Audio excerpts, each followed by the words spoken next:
Domingo próximo passado, comemorou-se o aniversário da cidade de São Paulo. 455 anos. Foi fundada em 25 de janeiro de 1554. E o fundador da cidade de São Paulo foi o padre Manuel da Nóbrega, o inesquecível e tão ingratamente esquecido Manuel da Nóbrega, na palavra justa do grande historiador Capistrano de Abreu. Nasceu o padre Manuel da Nóbrega a 18 de outubro de 1517, quando ainda reinava em Portugal Dom Manuel, o Venturoso. Nasceu na cidade de Sanfins. Estudou na Universidade de Salamanca, bacharelou-se na de Coimbra. Ingressou na Companhia de Jesus em 1544.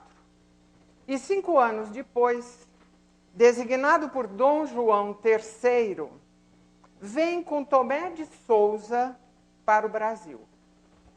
Viveu aqui 21 anos de dedicação e sacrifícios. Colaborou grandemente na fundação de Salvador e do Rio de Janeiro. Em 1554, fundou a cidade de São Paulo. Ao completar 53 anos, no dia 18 de outubro de 1570, exatamente o dia do seu aniversário, prematuramente envelhecido, desencarna o grande Nóbrega no Colégio do Rio de Janeiro, no antigo Morro do Castelo.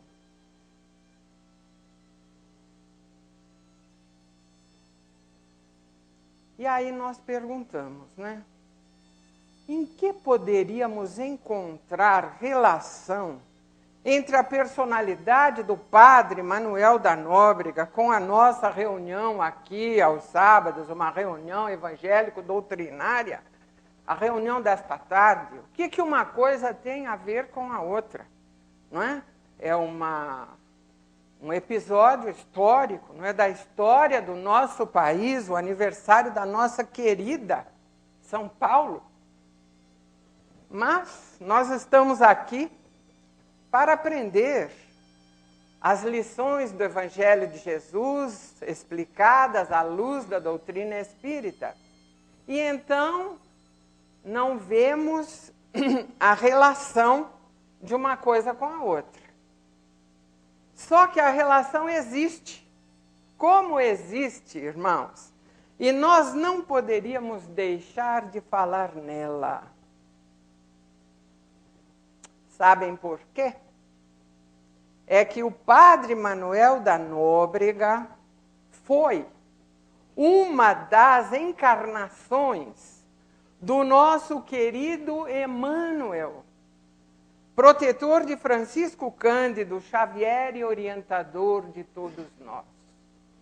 Este espírito bondoso, extraordinário, que nos orienta através das obras todas, das mensagens, que fala a nós através da psicografia de Chico Xavier com absoluta propriedade, com muita sabedoria, mas com muito amor. Este espírito a quem reverenciamos, sem dúvida nenhuma.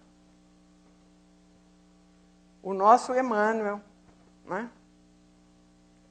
Então, Emmanuel, para aqueles que não o conhecem, vamos esclarecer que se trata de um valoroso mensageiro de Deus, cujo nome foi pronunciado pela primeira vez no Rincão Mineiro de Pedro Leopoldo há 78 anos.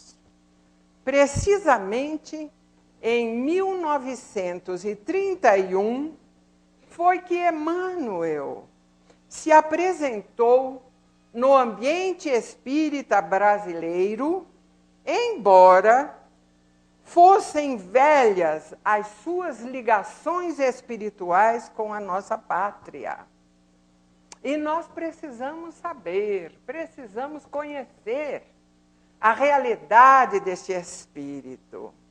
E é o próprio Chico Xavier quem nos revela, em breves linhas, seu primeiro contato com o espírito Emmanuel.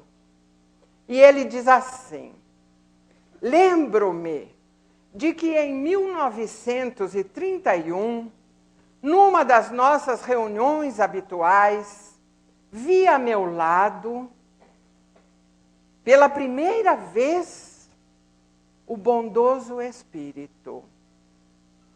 Diz ele que a visão se deu numa reunião de preces que ele costumava fazer, às vezes em companhia de duas confreiras já desencarnadas, nas tardes de domingo, ao ar livre, em local próximo ao Ribeirão da Mata. Então ele ia para aquele lugar bucólico, próximo ao Ribeirão da Mata, na companhia de duas irmãs de ideal, não é? Para fazer preces. Porque nós sabemos o quanto é agradável fazermos as nossas preces ao ar livre, contemplando a natureza. E era isso que eles faziam, não é? Quando elas não podiam ir, lá ia ele sozinho até aquele recanto. Era nas proximidades do açude. E ali, então, havia um encontro habitual com os amigos da eternidade. Mentalizemos, irmãos, que beleza, não é? Este encontro com os espíritos amigos naquela região bucólica, próximo do açude. E Chico Xavier continua: via-lhe os traços fisionômicos do homem idoso, sentindo minha alma envolvida na suavidade de sua presença. Mas o que mais me impressionava era que a generosa entidade se fazia visível para mim dentro de reflexos luminosos que tinham a forma de uma cruz. Às minhas perguntas naturais, respondeu o bondoso guia: descansa.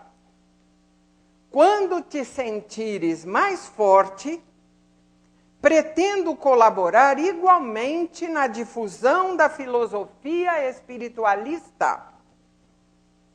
Tenho seguido teus passos e só hoje me vês na tua existência de agora. Mas os nossos espíritos se encontram unidos pelos laços mais santos da vida. E o sentimento afetivo que me impele para o teu coração tem suas raízes na noite profunda dos séculos. Foram estas as palavras do bondoso Espírito que se fez visível naquele local e naquele momento para o nosso querido irmão Chico Xavier. E então, desde 1933, produziu as mais variadas páginas sobre os mais diversos assuntos. Quem leu as suas obras, que gosta e que se interessa, sabe do que nós estamos falando, não é? Emmanuel fala com absoluta propriedade de todos os assuntos. E fala com uma beleza tão grande que é impossível para nós, às vezes, os expositores das suas lições, traduzirmos aquilo que ele diz. Eu sempre comento, Emmanuel é aquele que falou e disse. Não há como nós tentarmos explicar as lições de Emmanuel. Ele fala com tanta beleza que o melhor é nós abrirmos aspas e lermos aquilo que ele diz para não estragarmos o sentido ou a beleza daquilo que ele está querendo explicar, não é? Então ele abordou sempre, não é, os mais diversos assuntos. Sempre que solicitado a se pronunciar sobre qualquer questão, o fez com alto grau de tolerância, afabilidade e doçura. Convidado que foi a se identificar naquela oportunidade, esquivou-se delicadamente, alegando razões particulares, mas afirmou ter vivido ao tempo de Jesus e ter sido padre católico desencarnado no Brasil. Então, vamos observando, não é? Mas, com o passar do tempo, porque aí ele permaneceu, não é? Junto à tarefa de Francisco Cândido Xavier. E com o passar do tempo, afirmava em uma de suas mensagens: algum dia, se Deus mo permitir, falar-vos-ei do orgulhoso patrício Públio Lentulus, a fim de algo aprenderdes nas dolorosas experiências de uma alma indiferente e ingrata. Vejam, irmãos, ele falando do orgulhoso patrício Públio Lentulus, para que pudéssemos aprender algo. Esta era a promessa da sua autobiografia, cumprida semanas depois, com o portentoso romance Há 2000 anos. A capa do meu é velha, hoje há uma capa melhor, mais bonita. Mas este livro é como fala, não é um portentoso romance. Quem não o leu não sabe o que está perdendo. E vimos que é uma autobiografia. É a história dele próprio, né?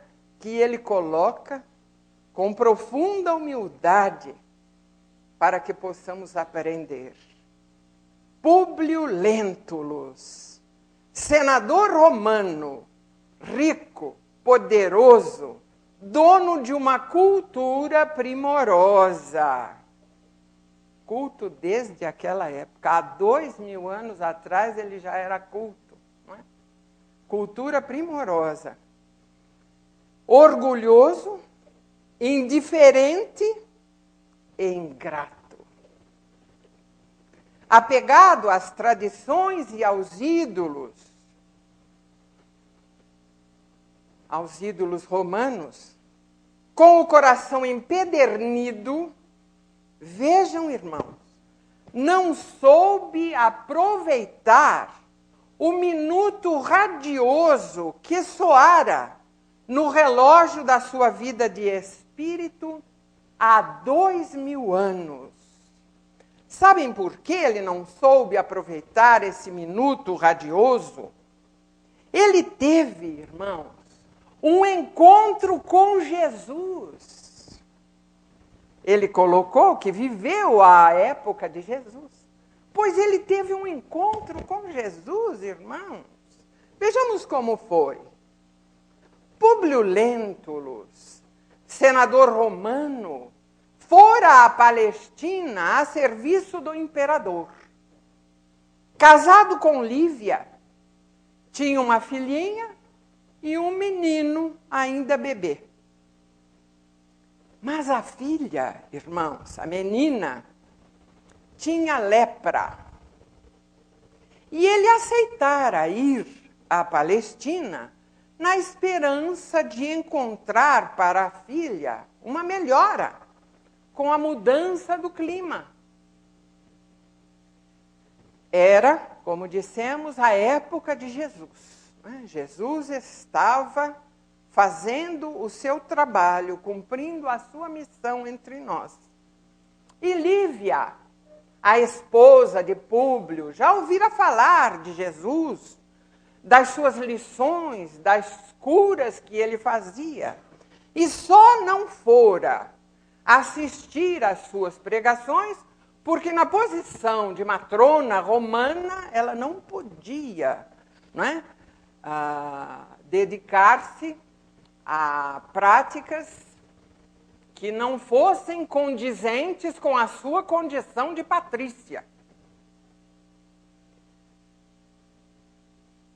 Mas, como a menina, ao invés de melhorar, piorava, Lívia, numa das crises da menina, pede a Públio que procure o profeta de Nazaré para lhe pedir a cura da menina. Ele recusa, Ele recusa. Mas o seu coração de pai, vendo a criança numa situação difícil, ele concorda em ir procurar Jesus. No dia seguinte, e o dia vai passando, vai passando, as horas do dia se escoam, e só à tarde, bem à tarde, quando o crepúsculo entornava as suas meias tintas na paisagem maravilhosa, ele saiu, fingindo distração e alheamento. Saiu para dar uma volta. E caminhava, dando curso às ideias que lhe fluíam da mente incendiada e abatida. Públio, nos seus pensamentos, considerou dificílima a hipótese de seu encontro com o mestre de Nazaré. E ele pensava, onde estaria ele naquele momento? Era muito difícil saber para poder ir ao seu encontro. E ele sentia o coração perdido num abismo de cogitações infinitas, ouvindo o palpitar descompassado no peito opresso. Deixou-se ficar, então, num banco de pedra, sondando o ilimitado do pensamento. Nunca experimentara sensação idêntica. Sentia um êxtase diante da natureza. Das águas mansas do lago de Genezaré emanavam suavíssimos perfumes. Foi nesse instante que ouviu passos brandos de alguém que buscava aquele sítio. Aí, diante de seus olhos ansiosos, estacara personalidade inconfundível e única.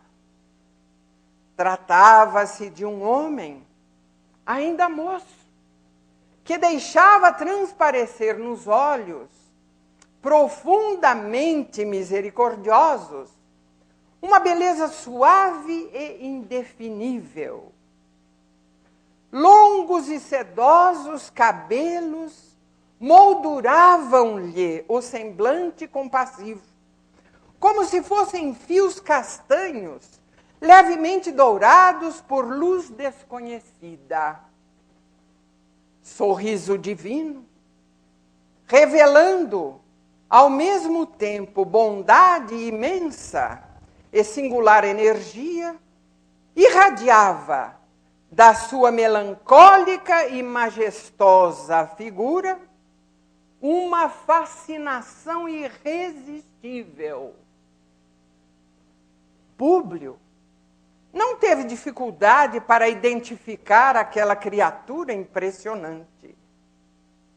O meigo nazareno caminhou para ele e, passando carinhosamente a destra em sua fronte, exclamou: Senador, por que me procuras? Fora melhor que me procurasses publicamente e na hora mais clara do dia, para que pudesses adquirir de uma só vez e para toda a vida a lição soberana da fé e da humildade. Não venho buscar o homem de estado superficial e orgulhoso que só os séculos de sofrimento podem encaminhar ao regaço de meu Pai. Venho atender às súplicas de um coração desditoso e oprimido.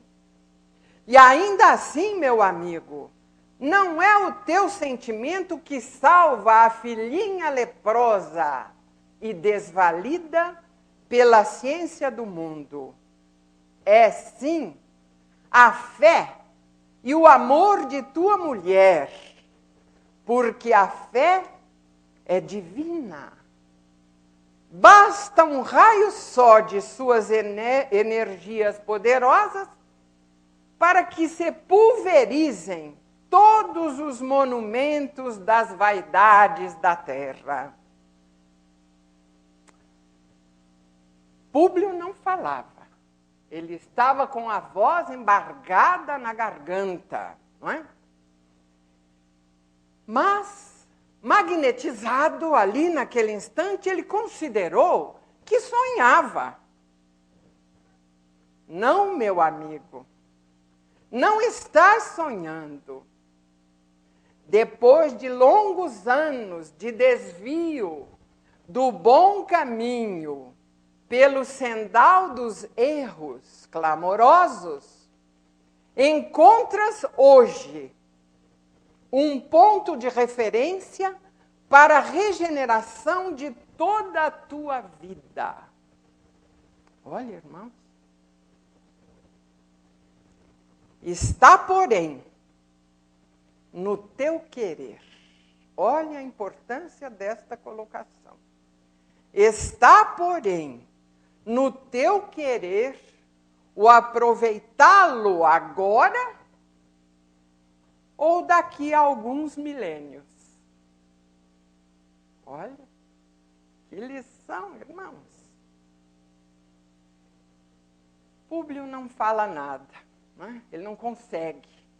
E Jesus vai fazendo algumas considerações sobre o livre-arbítrio e põe-se a orar. Tudo isso está aqui. Eu não falei que quem não leu não sabe o que está perdendo? Há 2000 anos. Tudo isso está aqui e muito mais, porque este livro é realmente portentoso. E o que nos traz, em termos de aprendizado, é uma oportunidade incrível, mas também está no nosso querer aproveitar agora ou daqui a alguns milênios, como disse Jesus, não é? Então Jesus faz algumas considerações e depois põe-se a orar. Públio percebe que ele põe-se a orar fervorosamente, com certeza pedindo ao Pai a cura da menina que estava em casa, não é? E nesse meio de tempo, Públio sente-se adormecer ele não percebe, não é? Mas ele adormece. Só agora que ele adormece, não é? E aí ele volta, quando acorda, algum tempo depois, ele volta para casa. E o que ele encontra lá? A filhinha restabelecida, né? Já falando no colo da mãe, não é? Já completamente diferente da crise em que ela se encontrava quando ele deixou a casa, não é? E ele chega, mas, irmãos, nós sabemos, não é? Do orgulho, esta paixão terrível que habita o coração da grande maioria das criaturas. E nele era a tônica da sua vida, não é? E ele então faz conjecturas, não é? Deveria ele então abandonar as suas mais caras tradições de pátria e família para tornar-se um homem humilde e irmão de todas as criaturas? E aí ele fala para Lívia, quando ela diz, Jesus de Nazaré curou a nossa filha, veja como ela está bem. E aquela alegria dela com a serva, não é, que ali estava, que era cristã também, a serva Ana, que foi muito importante na vida dela. Aí ele diz assim, com a lógica da minha educação e dos conhecimentos que possuo, não posso admitir, seja ele o autor do restabelecimento de nossa filha. Por isso ele mesmo, não é, se intitula, não é, um coração orgulhoso e ingrato, não é? Então ele não soube aproveitar aquele minuto radioso que soou no relógio da sua vida de espírito. Mas ele também tem algo, não é, que devemos ressaltar. Ele fez uma descrição de Jesus por escrito e mandou ao imperador. Essa descrição existe ainda, é o único documento que se tem algo assim oficial, palpável, não é?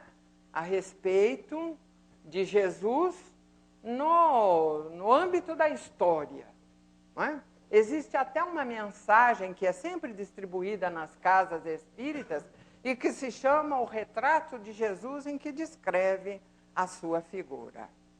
Mas, nesta oportunidade, Públio Lentulus não compreendeu tudo aquilo que aconteceu com ele.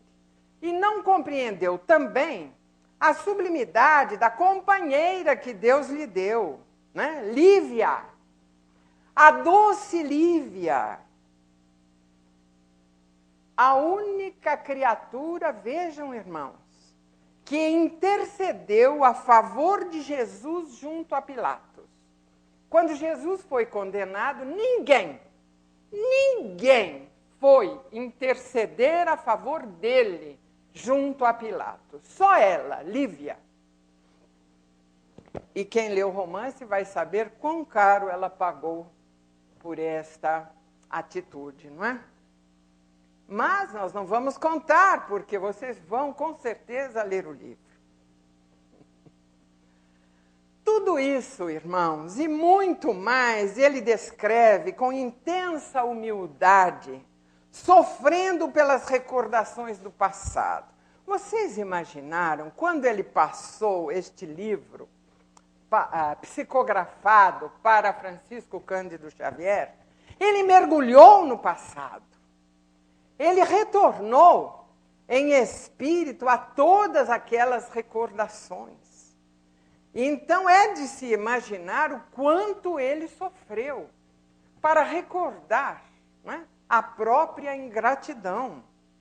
Então ele fez isso com intensa imensa humildade e sofrendo pelas recordações do passado, mas impelido pela imensa vontade de que a sua vida, as suas lutas, os seus sofrimentos pudessem servir à edificação de todos nós. E como servem, irmãos?